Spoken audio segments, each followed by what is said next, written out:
So good morning, everyone. I'm right here with Rob. I'm Bo. We're doing it a little bit different on episode 11 of What's Next in Cars. We're driving to the Spa Grand Prix at the moment. Which is pretty cool. Yeah. But yeah, we feel like we left you a little bit too long over the last few weeks. It's been a little bit hectic and It's been busy. A lot of things have happened.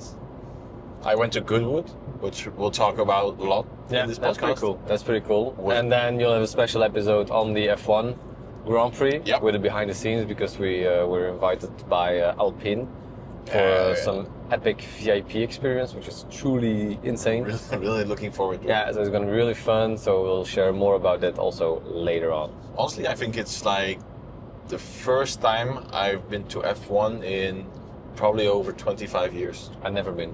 You've never been? I've never been. I saw the free practice once in Monaco, but like from very far away, and that's it. I was just like this tall when my dad took me to F1. That's the only time I went to F1. So yeah, it's gonna be pretty. It's gonna be really very cool. Special. I'm gonna enjoy it. But we're doing a little bit of Goodwood recap today. Right. Yeah, you were there, so that's cool. My God, you've been there, but this was my first time. I did it twice, and I always loved it. But now it's even bigger than. It's the best car event in the world. It's like Tomorrowland for car enthusiasts. Perfect description. And there's so much to do, and like even after on the fourth day we were like, oh yeah, we haven't seen there's a lot of stuff. This McLaren F1, and we saw like 10, 15 T50s. Apparently there were a lot of them. Yeah, it's crazy. No, but yeah, it's really cool. There was a lot of focus on F1 this year, which a lot of people disliked a little bit. Yeah, because it's the 75th anniversary of F1. Okay, that's why. Okay, didn't even know about that, but okay, cool. But yeah, cool. A lot of cool guys, a lot of cool donuts as well. That's nice. That's nice. And yeah, I think one of the coolest cars is what Toyota/Lexus have brought, which was. It's called the GR GT3 or the LFR GT3. It's unconfirmed, but they brought two cars and they're both fully in camo. But you don't know if it's like Lexus, it's Lexus or Toyota. Yeah, people are saying it's Toyota, but I think it's more going to be Lexus. Yeah, I think so too. Yeah, personally, I think it's going to be Lexus. Probably like a Toyota engine maybe, or V8. V8. Yeah, V8. It didn't sound like a V8 on the footage. To me, on site it did sound like a V8. Yeah. Okay. It was on the video footage, I was like, is this V6 or not? Yeah, they had the two cars, the road car and the race car. Okay. Running alongside, and the road car was like the interior is fully finished. And you could see it. Yeah. It's like it was this red with the carbon buckets. It looked really, really cool, and I think LFA stylish, because there was also a very red interior at first. I think. Yeah, and I think it does look a little more Lexus than it does Toyota in the interior. Okay. So, really cool car. Should be coming out towards the end of this year, start of next year, but I think the end of this year, because I would think with the GT3 they want to start for the next season. And they will drive in GT World or. GT World, WEC, WEC. Ah, cool. Yeah. Okay, very fun. So, yep, naturally aspirated it's like the replacement for the RCF then. Yeah, I believe it's a transaxle, so gearbox at the back. Cool. So it's basically the recipe from an AMG GT. Yeah, indeed, you have it in a different body. Yeah.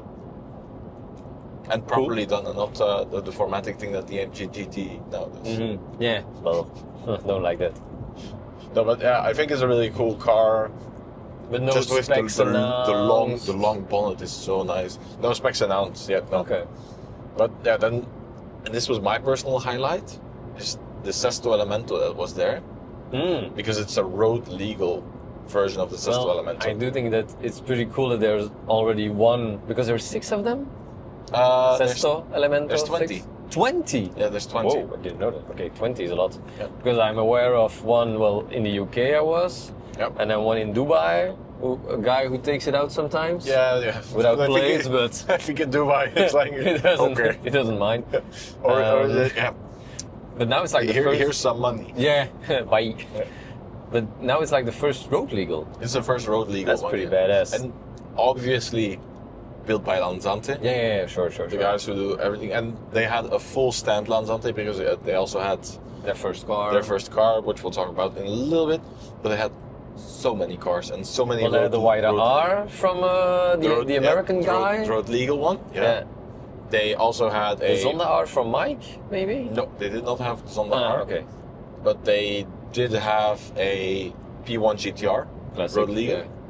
A P1 HDK.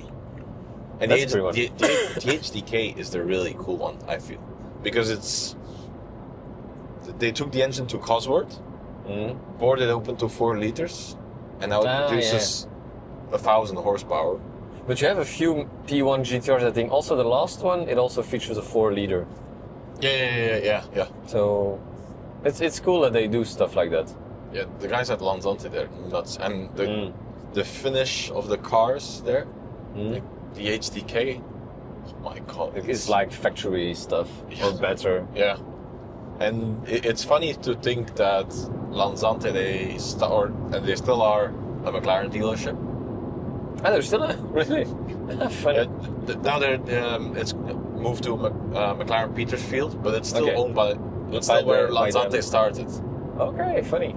And then they started getting customer requests for doing little things, and they were involved with the F1 GTR and the road homologation of the F1 GTR. Yeah, that's how it started. And the over the last few years is just snowballed. Really cool though. Yeah. Really cool though. And in the UK, these things are possible because here in the rest of Europe you can just, or maybe in some. That's the only thing is like, okay, it's road legal, but I do wonder.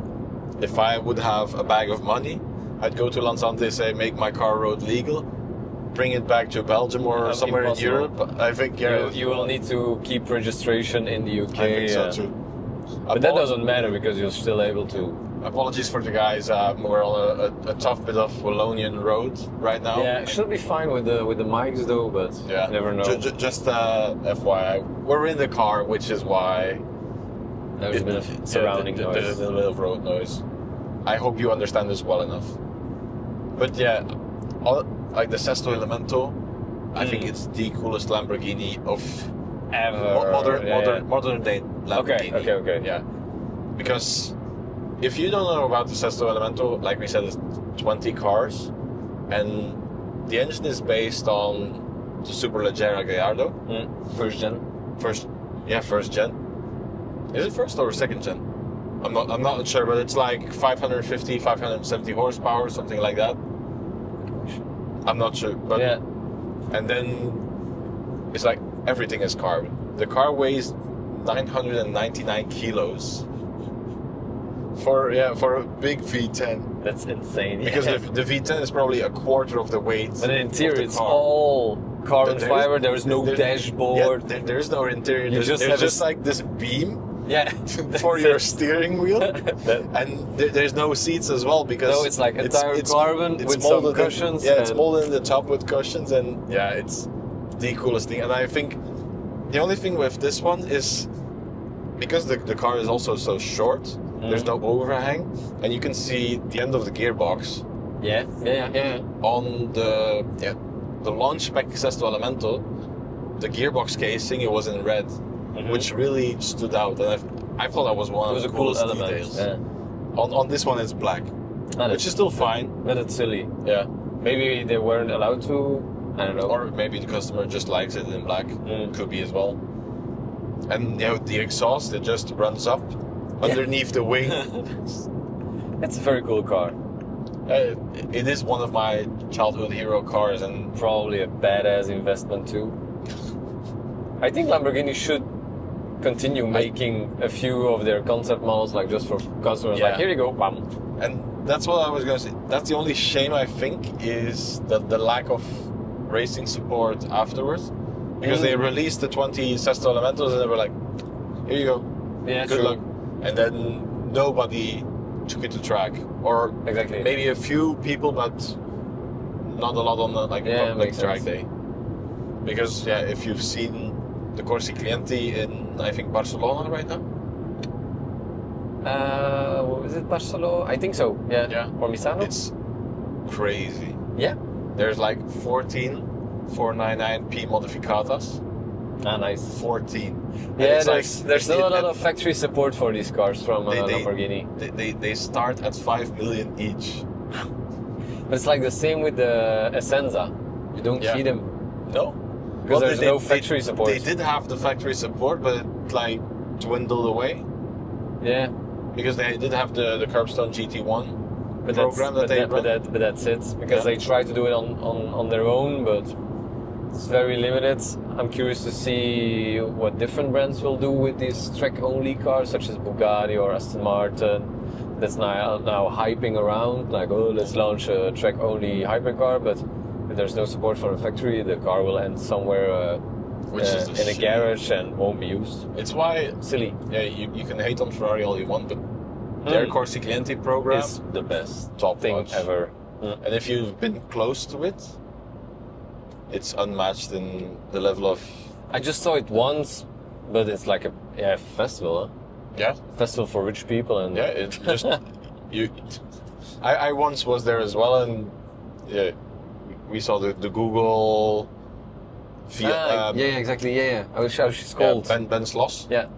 Benjamin Sloss, and yeah, he just arrived, drove for 2 to 3 days, and then at the end of the last day, he took off his suit.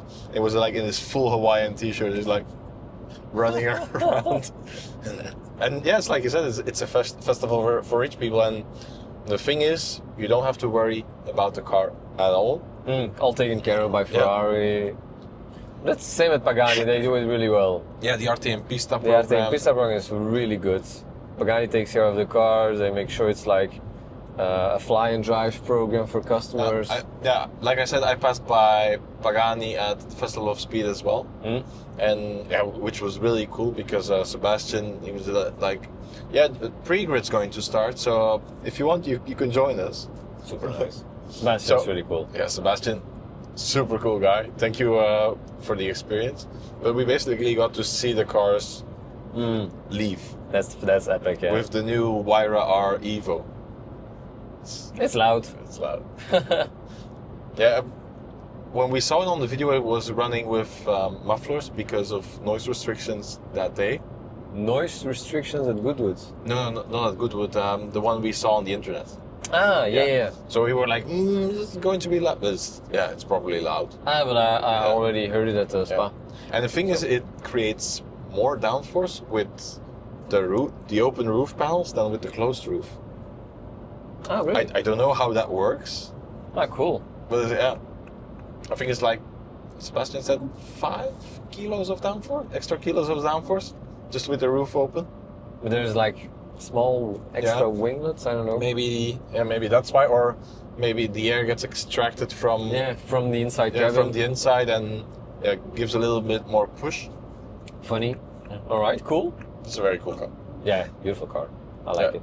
Another thing that was at the Goodwood Festival of Speed, and I don't have a problem with the car itself. I have a problem with the whole marketing around the car. Because Maserati was like, we're going to we're going to release this new car at the Festival of Speed. Super exciting. I thought it was like going to be a new model or something. Yeah, and I didn't see anything because the internet in the UK is very, very bad. So we just went the first day up to the Maserati stand, and we were like, so where's the new car? And so they had the MC20. The MC20 is there no more. It's now the MCPura, which it feels like a rapper's name or something. Like, MCPura in the house. No, it's the facelift of the MC20. MC20 for some reason. It's been around since when? MC20? A few years now. Well, no, 2020. Yeah, 2020. Yeah. Because the name. Yeah. It's already 5 years. Jesus. Yeah. It's still it's always been a good looking car. MC20. Yeah, and now the facelift, it's a little bit different. It's a bit of spot differences. There's the front bumper, the line is a little bit sharper. At the back, it's a little bit sharper. And the funny thing was, I went to one of the guys at Maserati who was standing on the stand, and I said to him, like, Okay, so what's new about the car? Because I didn't know anything about the car. And it was like, there's a new spoiler. Really? I'm like, guys, are you kidding me? But often, honestly, these people have no bloody clue. No, okay, but maybe... And even maybe on social media, the marketing, I was like, ah, come on. Yeah, but maybe some training was... Yeah, but it was good. But the car, besides the name, I love it. It's a really beautiful car. It's a really good facelift. The only thing is just keep it MC20 because the name is good. And the color as well. Yeah, that was on stand. New Fiori Serie colors. Yeah, available. I saw it in with it's the sun on very there. Pretty apparently. My God, the flake inside. Apparently it's almost like a rainbow. Okay. It's really cool. But yeah, other than that, there's not much more. Technical changes. Same engine, same performance. Yeah. Which is silly, I think, because you could have done it like instead of which is now, because now it's 630 horsepower. 630. Just push to 20. You know, a small ECU tune. Yeah, or even 10. Yeah, something. But maybe they're at the limit, and if they do 10 more, then it's going to break. Nah, it's a good engine. It's the Italian. It's a good engine. Yeah. It's the rest that might break. The engine is good. But and the interior too. It's like a new steering wheel. I was like, just bring some more, you know. Yeah. There's new bumpers, tweaked aerodynamics, new color options, and more Alcantara for the interior. It's like a shame. If you they could have done more with it.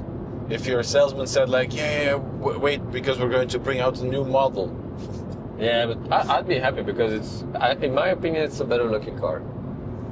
Yeah, but the differences are so minimal that. But it's good. It's not either or. But I think a small facelift is always good because it doesn't mean that current MC20s are like old somehow, because other brands are also very good at it. For example, I know BMW, sometimes their facelifts, remember the 5 Series F10? I was like, wait a minute. There's a GR Yaris passing us. Hey. Cool car. Pocket rocket. So, I don't think a small facelift is a bad thing.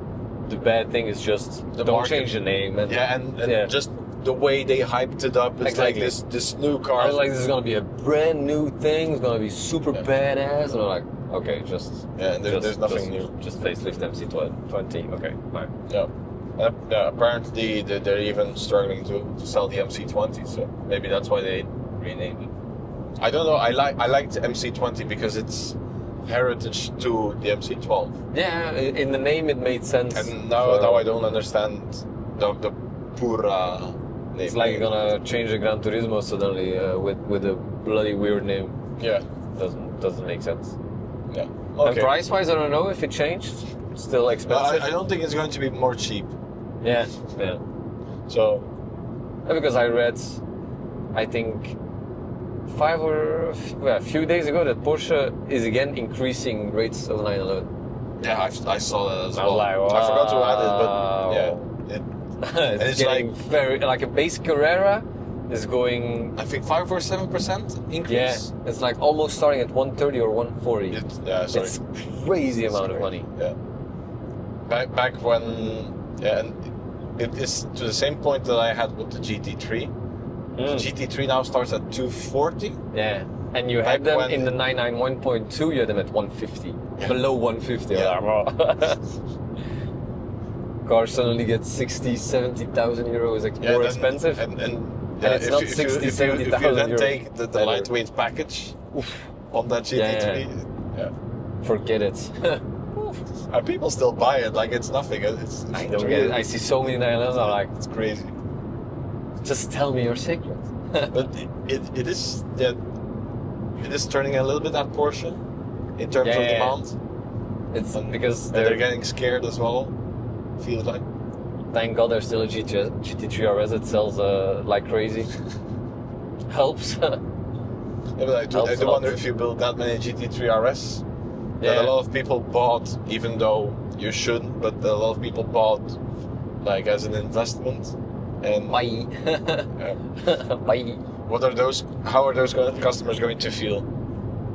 I don't know, because the real customer buys it because he wants a GT3 RS. Dude, and that's my opinion and that's as well. Good. And the guy who bought it as an investment car, I'm like, yeah, well, you made a gamble. I'm sorry for you. Just buy the car you want. I'd be perfectly fine if a car stays the value it is, but I hate people like buying them to get more value out of them. Exactly. That's not. Then you're not the right customer. Yep. So don't buy cars to store them. Buy cars to drive them. Thank you. Yeah. On to the next topic. I feel like this is like a repeating thing. Yeah, but it's good. It's good. We need to repeat it. Yeah. This stuff. Drive your cars.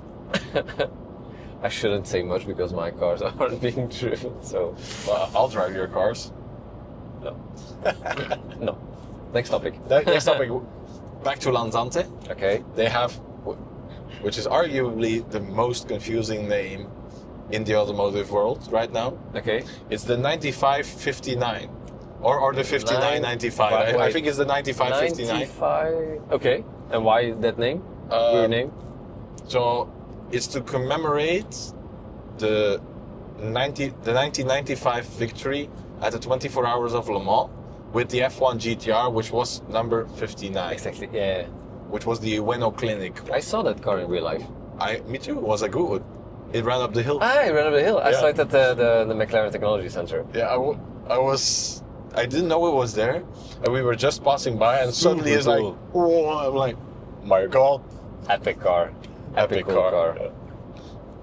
Yeah, the car that really set off the demise of the GT1 era. Yeah, exactly. Okay, so they made a car to commemorate that victory of that car. Yeah, it's to commemorate the F1 GTR. And the lead designer, or not in terms of design, but in the full package of the car, I forgot the name, is the guy behind the P1. So you can feel like there's some synergy going on. Oh, really? Yeah. What's his name again? I forgot his name. Yeah. It's not in terms of design wise, but just like the full package. Because I know the designer is Frank Steffensen. It's not Frank. No. Okay. It's not visually in terms of design, but like in packaging and everything. Okay. I forgot what it's called, but yeah, don't shoot me.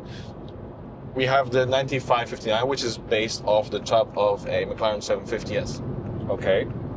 But contrary to the 750S, this is a 3-seater. So seat in the middle, 2 persons you can bring, which that's pretty cool. Even if you like the car or if you don't like the car, it's fine to me. But it's a 3-seater, and there's only a handful of 3-seater, and I do think it is cool to have you and 2 friends in a car like that. Yeah, it's fun. Or you, your wife, and your kid. Must have cost quite a lot to develop this thing then. Yeah. If it's based on a right or left hand drive car, to get the steering wheel in the middle. Whew. Yeah, that's the easy thing as well with a central driving position. You can offer it in both markets, and you don't have to swap the steering wheel around.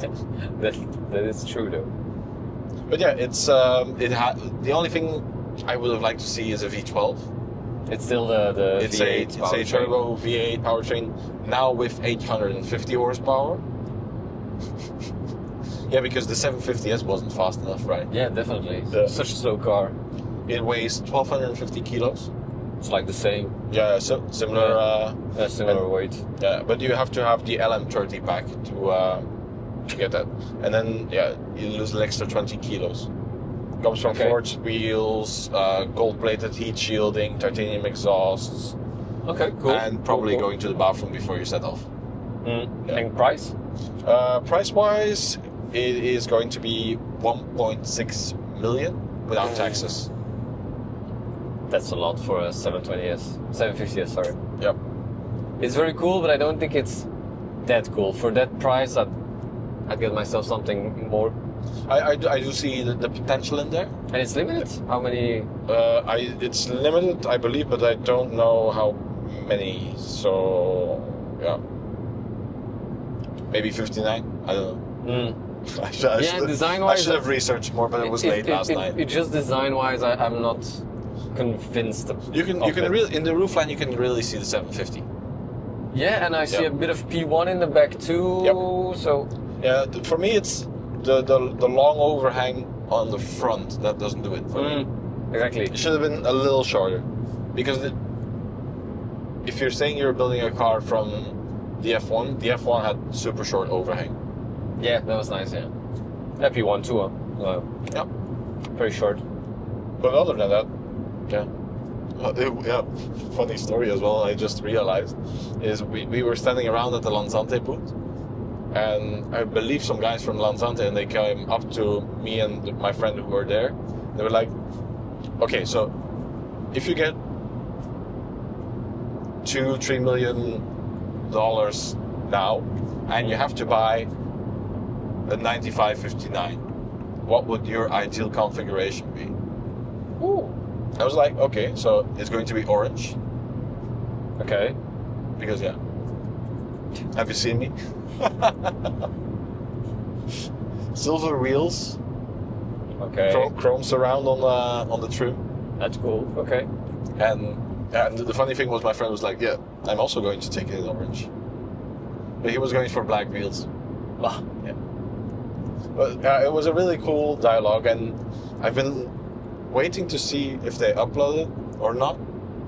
Maybe they just won't, but it was a really funny thing. So if it gets published, I'll drop it somewhere here. Okay, cute. Yeah. But that's about it.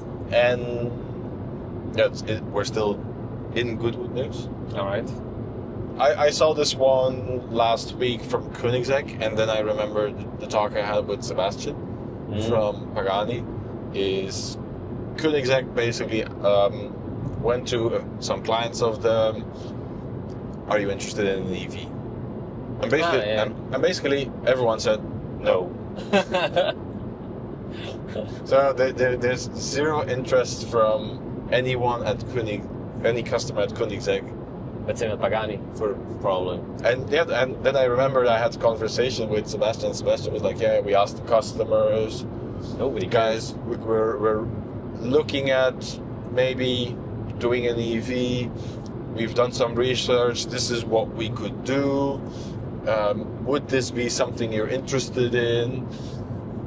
Zero. Yeah. No one. But it makes sense, because the people, not everyone, but the people who are now able to buy these cars, they grew up with screaming V8, V10, V12 engines from the motorsport area. And they never were dreaming of, they didn't grow up with an EV. Yeah. So they don't care. And now it was always their dream to own such thing, a screaming V12 or whatever. And if you're able to buy it and you're financially able to get yourself one, you want that memory of that old screaming engine. It's that easy. And it's with Koenigsegg, and even more with Pagani, it's the craftsmanship. Mm-hmm. And if you look, like the Koenigsegg can open the body by itself to show the V8. With Pagani, you have to open it yourself manually, fine, but it's a piece to look at. And you can see everything. You can see every single bolt. Yeah, and like the radiators, the cooling ducts, everything. It's so intricate, and we've been to Pagani, and you can really see the art of detail in that. You could look at the car all day long. And how are you going to do that with just an electric engine? You can't. You're just gonna have to have that. And also because the customers don't care about the performance. Because I think the Utopia is also a bit slower than the Huayra. Yeah, or equally. Yeah, and it's fine. Yeah, nobody cares, and they've even gone and made manuals. Yeah, and customers opt for. Well, I think they said it at Pagani, was like 80% goes for the manual gearbox. Yeah, because it's just what customers want. Yeah, the customer. They don't care about how fast it goes from 0 to 100 or 400 or whatever. It's now like cool. But and now we have to have the more traditional manufacturers also realize that and go back to basics a little more. Yeah, because we've gone a little bit too far into like the performance. Way too far. Yeah. Way too far. I don't Which get is it. still fine in some cars. I mean, like with the W1 that's coming out. In some cars it's okay, and of course depending on the brand and the idea behind the car. But Not always. No, Definitely not always. But yeah, so yeah, at Koenigsegg probably the same. It's just about how it makes you feel, you know, and the same with their CC8, how it's called, CC 850S or something. My God, beautiful car. But yeah, you can have it. You enjoy it as a manual, enjoy it as an automatic, whatever. Yeah, and it's really fast, but it's not just about being fast. And the thing as well with the CC 850 is it was running up the hill as well. Mm. You would think that it's a rebodied Jesko, right? Maybe, yeah. Yeah, or you could say it's a rebodied Jesko. It has the same engine, but yeah. the tone is it sounds completely different. It's completely different, and I like it more. Honestly, that's a Koenigsegg I would buy. Yeah, it's because it looks beautiful. It has it has the heritage to the CCX, which was the original Koenigsegg. Yeah. And exactly, that's the thing. Yeah, and it looks really like one of the OGs. But yeah, and the sound is just so there's much more volume to it. But it sounds also like one of the older. Yeah. Like a CCX or a CCR. Yeah. It sounds like that. Yeah. That's cool. Like this. Yeah. I don't know. It has this typical Koenigsegg sound. I would really like to feel like how the clutch operates on that thing, because it's electronically controlled. Like what's the feedback on that? Yeah. Indeed. Yeah. But yeah, it's something I think I'll have to dream about. For now, yeah. For now. But also, I wonder what Ferrari and their EV, because they cancelled their second one, but yeah, apparently there is one coming. I heard internal. Well, yeah, no, there is one coming. But it's coming end this year. End this year or beginning next year. Yeah. But they've already cancelled their second one because there's like zero interest in the one that's coming. Yeah. Okay. Yeah, because they were starting on the development of the second one already. But just the response that they've had from customers internally is so low. They've said, makes sense. So the electric one that's going out, they're going to be slapping you all around. So if you want to have an electrical Ferrari, I'll be able to get one cheap. Yeah. If you want to have the sporty version of the Dodici, or if you want the F80 Spider, you're going to have to buy 5 of them. Who wants an electric Ferrari? Nobody was dreaming of an electric Ferrari, so. But maybe let's stop about on the EV bashing. Yeah. Sorry. Let's continue with the Alpina logo.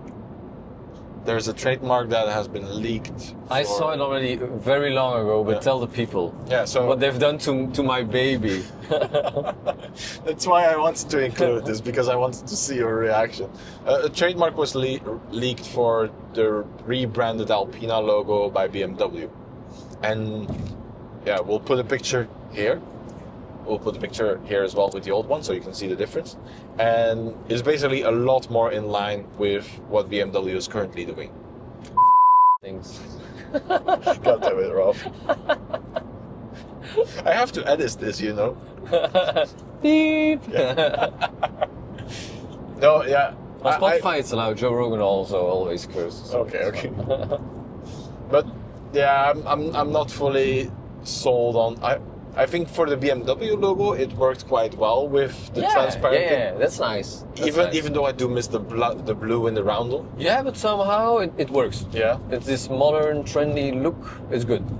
But yeah, I have no clue what they're going to do with Alpina. But there was too much heritage in the Alpina logo, probably because the Alpina logo will remain with the new name of Alpina Classic. Yeah. And it was, taken with them. Oh, I need to break. But with the new philosophy of BMW, I'm really curious what they're going to do with. I was hoping there would be a little bit more legacy in that logo. Yeah, but I think because what was leaked was the one they probably use in branding a lot. It's not the one that you're going to see on the car, because the BMW logo. So okay, but if they're going to use the Alpina logo, it's not going to be that one, because with BMW as well, with the transparent one, that's the corporate branding one. Yeah. The one that's on the car is still the classic one. Yeah, still the white and blue. Exactly. So maybe it could turn out a little bit Yeah, better but with the on the Neue car. Klasse, that will... is it still the same on the Neue Klasse, the logo? I didn't check that. We'll see in September. yeah, indeed, yeah. Which is really interesting because Mercedes is also releasing the new GLC in September with the new styling, which you are going to see. I'm going to see it in preview, yeah. So also later more on that. I'm curious about it because I always loved the GLC. Oh, I always appreciated that car. And I liked how the PR told it to me. He's like, some dealers have seen it already and they haven't complained. And they have, a dealership is very good at complaining, so... Yeah. Because then they're like, oh yeah, it's not going to sell, it's too ugly, exactly. We need to lower expectations. Yeah. Okay, well, that's good. If a dealership is happy, then... Yeah. And then coming from BMW news, we have a little bit more BMW news as well. And it's in the Apple CarPlay Ultra. Yeah, I heard some bad stuff around that CarPlay Ultra we skipped the topic a little bit in the last few weeks. We did tell you about how Aston Martin is the first one to launch with Apple CarPlay Ultra. And there's like this 40 other OEMs that are lining up. And ever since, everyone is starting to abandon it. Apparently. Because it was, at first it was Audi and Mercedes. Okay. And now it's BMW as well, because BMW is going to invest more into their iDrive system. Really? Yeah. And I've also heard a lot of, Volvo is also not doing it. Polestar obviously is not doing it then. Whoa. They have no plans to offer it at all. So like, not even a little bit, just full out. That's savage. And why? Why? Sorry, I was really distracted by this Ugly 1 series. Yeah. It does remind you a bit of the Futura, maybe. Take a picture. Take a picture. So the viewers can see it. Yeah, like the M2 Futura. It's very ugly. Yeah, quite. It feels like he crashed and then had had half of the car. No, but going back to the Apple CarPlay Ultra. Also, I've heard everything is running from your phone. Huh? Processing power as well. Really? Which really heats up the phone. Yeah, exactly. I've heard reports where even if it's plugged into the USB, that it's still discharging. And or it gets red hot to the point that it says like I have to shut down. Ooh, that's not okay. Yeah. And why? So, it's silly. Yeah, because everything from the graphics on the screen here and on the screen there is run by the phone. Yeah. Seems a massive oversight to me to not have a graphical processing unit in there and just have the data from the phone come on there. But yeah, I'm not sure how it's going to evolve. Porsche and Genesis, Kia, Hyundai, also they're still committed. Okay. But yeah, I do wonder if they're going to, and for how long they are going to like keep it in their ecosystem.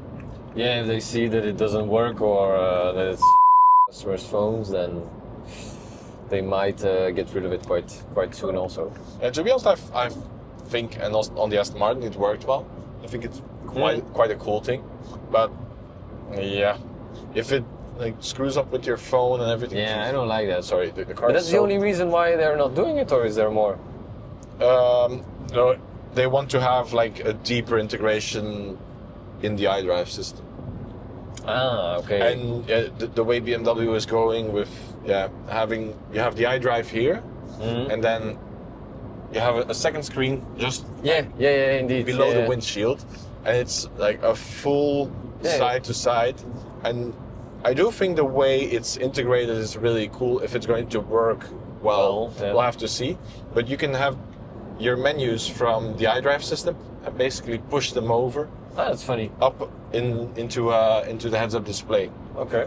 So I'm really looking forward to see that. I think the steering wheel on the Neue Klasse is still going to be hideous. Because every time I see it, it's like, It feels like the steering wheel is almost like 90 degrees. Yeah, it looks very the wrong way. Very weird. So, yeah, but I think Apple CarPlay Ultra might flop. Ooh, that's not good for Apple. No, because Apple CarPlay it's really nice, and I think you could not imagine your car without anymore. Exactly. Feels weird when I'm driving the 1 Series. Without, yeah, it's like just have my phone on there. Yep. Okay. Next topic. This was one that I saw last week. The US has removed fuel economy taxes. Huh? In their latest bill, Trump has removed really fuel economy taxes. We don't want to stir up with Trump debate, whatever. We're just about cars.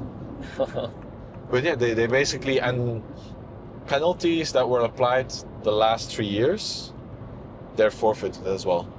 Whoa. So yeah, they're retroactively scrapping penalties from the last 3 years. Okay. It's crazy. So advantage from an electric car gone. Yeah. And you can see it already because Ram, they've reintroduced the Hemi. Really? Yeah. The Hemi V8, and I believe the first hour that the Hemi V8 started on sale again, they had 10,000 orders. Mega. Yeah. Super cool. It's crazy. And as well with Dodge, the guy who built up the SRT brand, he's back at the head of SRT. So the one responsible for the Hellcats, for the Viper. Yeah. Oh my god. Super so nice. hopefully in the new Charger we'll see at least a 6.4, hopefully the 6.2 supercharged again. Bloody cool. Because the reception from the new Charger hasn't been very well. That well. Everybody was bashing it really hard. And so. I really wonder what this could mean for other manufacturers within the US. Even for European manufacturers. Even they for might European, launch some cool stuff for that market. Yeah, I think in terms of Alpina. My god, Alpina B5. That's such a pretty car. Oh la la la la. I have to do it for the viewers. Oh my god, it's beautiful. Or maybe they saw it here. And then with all the aluminium on the sides. It's a really nice car. It is quite foggy today. And it looks good on the pre-LCI, I think. Still with the luxury line. Oh, traffic jam. Yeah. Still with the luxury line, I think it looks very, very, very good. Yeah. Oh, sorry, here's my Alpina love story again, but what a car. Yeah, I'm a big fan of the LCI, but it's a totally different vibe with completely different, yeah. Nothing you can compare. This is quite bad now. Yeah. Because we were supposed to arrive 5 before 9. Exactly. It's like now 9:20. F1 traffic. Is this F1 traffic, you think? Yeah, because it's all going up to the right. But it's just it's not even the race day. No, it's not the.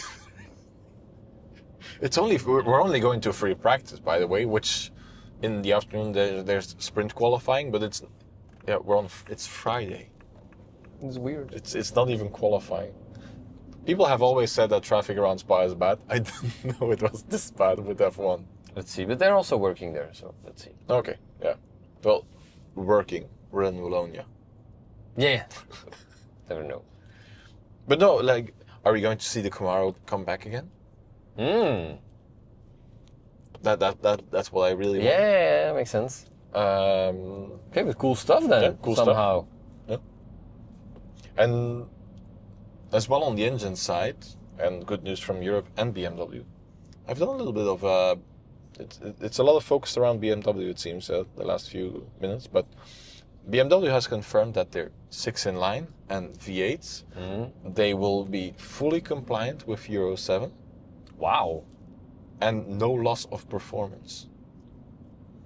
So very nice. They're fully committed to keep producing V8s and 6 cylinders for the next few years, which is really cool because we're going to have the Neue Klasse M3, which is going to be electric, but parallel with the Neue Klasse M3, the classic petrol engine. We'll still have the 6-in-line as well. Hybrid stuff probably. I'm not. No, I still think that they're going to keep it. Really? Yeah. Okay. Maybe mild hybrid, but I think the thing was to keep the M3 just ICE, and then have the M5 with the hybrid stuff. Okay. So, but yeah, honestly, you BMW has been killing it on that part. Technically, yeah, on that part they're it's, rocking. It's the same thing as I said with the X3, which the review is now on finally for those who waited. I was surprised by your review, to be honest. I was like, Really? okay, he's gonna keep bashing this thing for the next 20 minutes, but you were quite enthusiastic about the. But yeah, it's like I said, if you, I think you have to. Yeah, I know.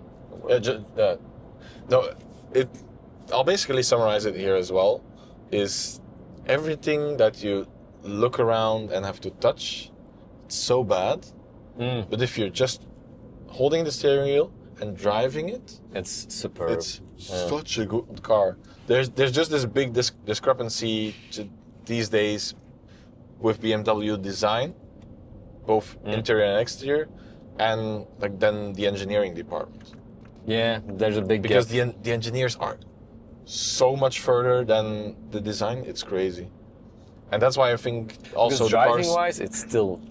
That's also really why good. I think that they keep selling this well, even though quality has gone down and designs are controversial. You can keep in this one as well, you know? Yeah, I think. Yeah, even though it's so controversial, it still works. And people still like to drive it. And then if the car isn't as beautiful as the previous one, they'll still be like, okay, it's fine. Yeah. Which is weird, but... Yeah, but maybe we can talk a little bit more about F1 now. Yeah. So, Spa Grand Prix. Arguably coolest race of the season. Coolest race of the season, no doubt. It's the best circuit. It's I mean, a lot of people will say Silverstone. And I'll put Silverstone is really cool. I'll put Silverstone in like, place 1.5. Not the second, but 1.5. Because I really think Silverstone is a cool layout. There are many cool older tracks, to be honest. No? Yeah, it's true. I do like I for example, I also love Catalunya, Barcelona. I love it. Yeah, but I think for racing, it's less interesting. It's less interesting, yeah. But like Silverstone, Spa, they're such great tracks for racing. Yeah. I agree. And if you've never been to Spa, the thing, and it keeps surprising me, is the gradient of Rédillon. I did it by foot once. Yeah, I did the same. It's very steep. Yeah, if you go to the 24 hours of Spa, you can walk around the track. Yeah. Or after the race they I open thought the track. Rédillon was enough. I was like, I'm done. But it's very steep. Yeah, you're really surprised by the level of. Yeah, and the thing is, how high it is. It's a blind corner. Yeah.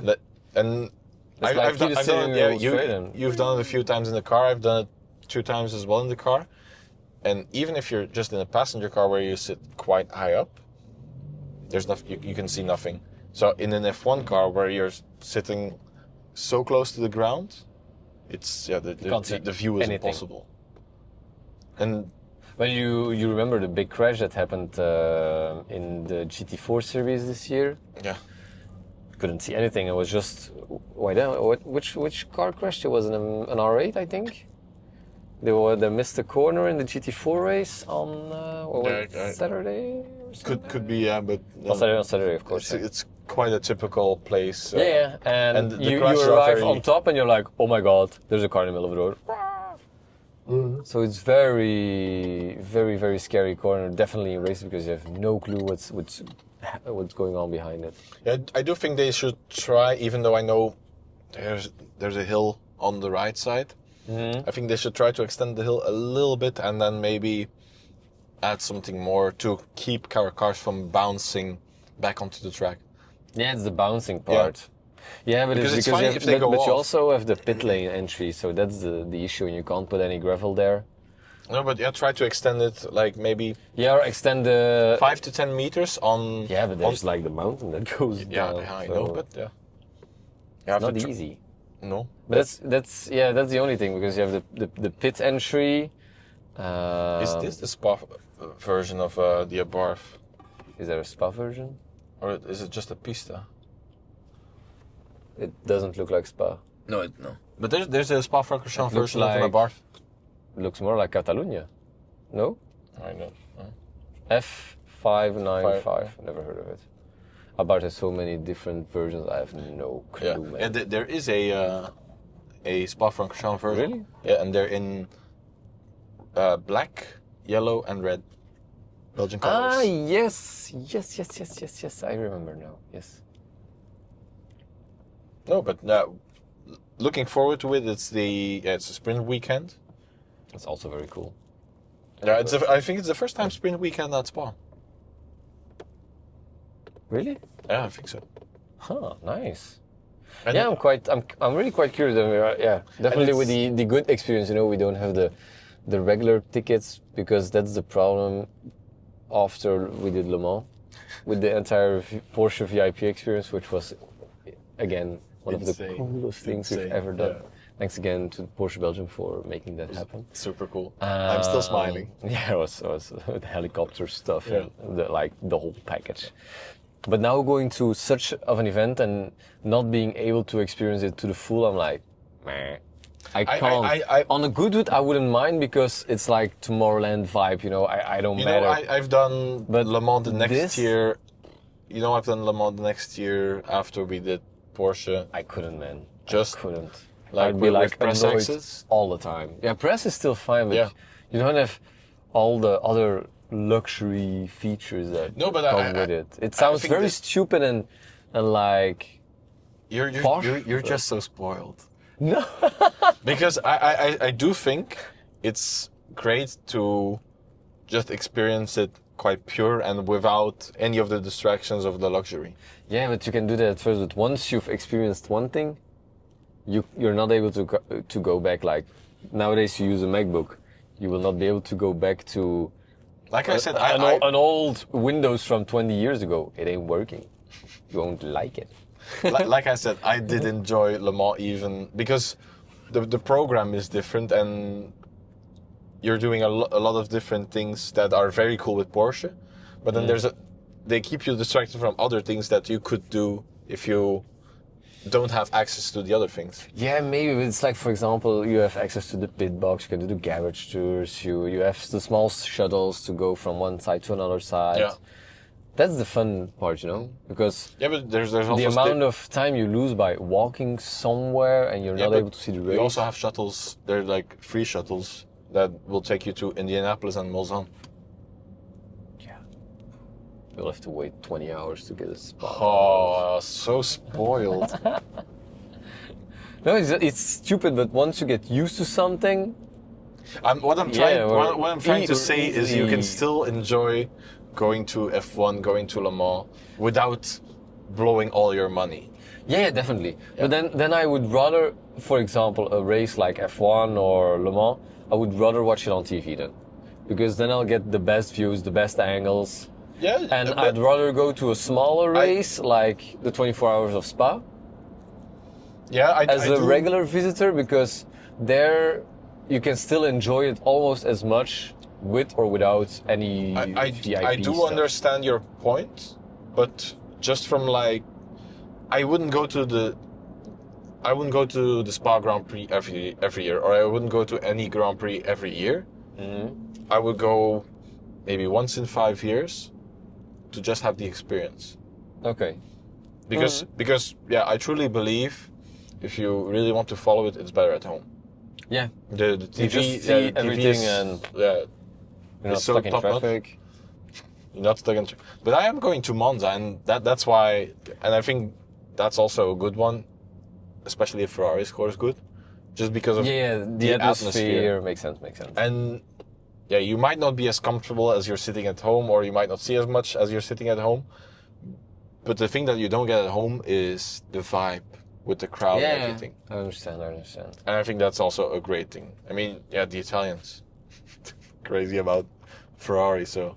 I think I know the Alpina owner, by the way. I think, Oh, really? Yeah, I think, because I met him once at the RACB prize ceremony, and we were sitting next to each other. I was like, Rob, is that you? Yeah, it's him. It's him. He's a bloody cool guy. He's a really cool guy. Oh, look at the B5 front end. It's so pretty. Wait. Honestly, I'm truly dreaming of it. Here, to stop your drooling. I really want the B5 touring one day. And that'll become cheaper, so it's good for me. Keep telling yourself that. No GT, just a regular one. But I think I would go for an LCI one with the M Sport package because it looks bonkers. I like it before I know, with pre-LCI but as well. I think it's like, for me, they're equal. Yeah. It's because they both sense. have their qualities. Exactly. I like the Corona lights on this more, but I really like the LCI lights as well. So pretty. It's very fun because the 5 Series LCI, it's the only BMW without Corona lights that I think looks very good. It looks beautiful. Yeah, they somehow really nailed it works, and then they started with this snake eye thing, which... And I don't like on the 3 Series. So the 4 Series, I'm like, guys, come on. Or the X5. Yeah. Such a shame because those Corona lights were such a pretty design feature. Even on the i4 we have now behind us. Yeah. It looks good. It looks good. What's the problem with it? Okay, Don't change something that's working well.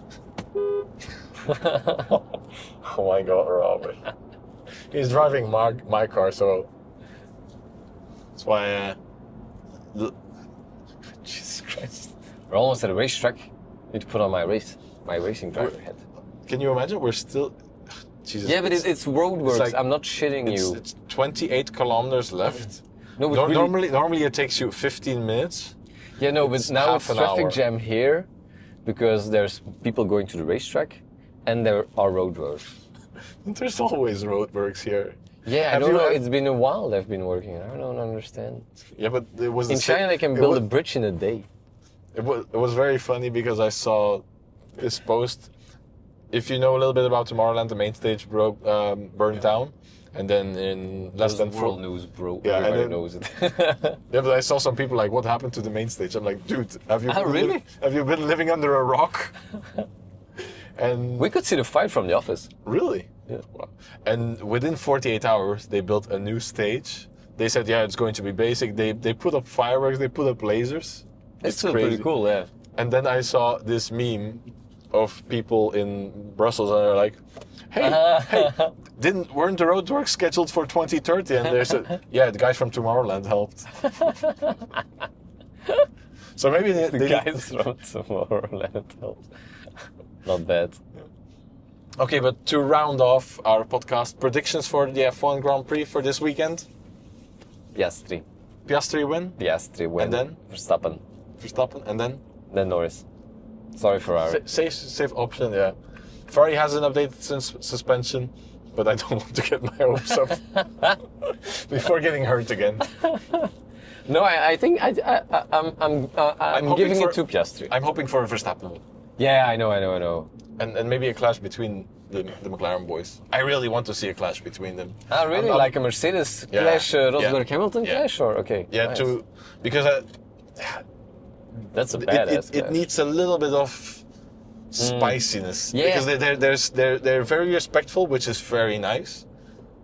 But the championship fight is much nicer when there's some spice to it. And that was the great thing with Rosberg and Hamilton. Yeah, that battle was the battle, and then the ensuing mind games that followed. I like that. So, yeah, I think that's all we have for this week. For now, yeah. So yeah, definitely make sure to stay tuned for the behind the scenes F1 video, because that's going to be a pretty cool one. We're going to show you some really behind the scenes stuff, moments. Yeah, we're not going to show you the traffic because that's boring.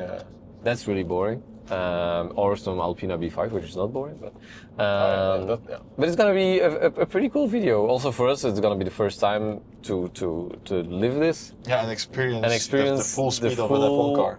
Yeah, I'm gonna go. Imagine like flying up Eau Rouge, like almost. Is it flat? I think they do it flat. They do it flat, yeah. Imagine. I'm like a 220, like. and I think when they're like at the bottom of Eau Rouge and going up Radion, they're like close to 300 already, or over 300. That's insane speed. Yeah, they go 0 to 200 kilometers an hour in 4 seconds or something. It's gonna be pretty wild to see that, and we are at the old paddocks, the old pit lane. So that's gonna be really cool. We're going to be really close to. We'll have the perfect view for those shots. So stay tuned. So that's gonna be pretty wild. So yeah, thanks for watching, guys. Hope to see you in the next one. Bye.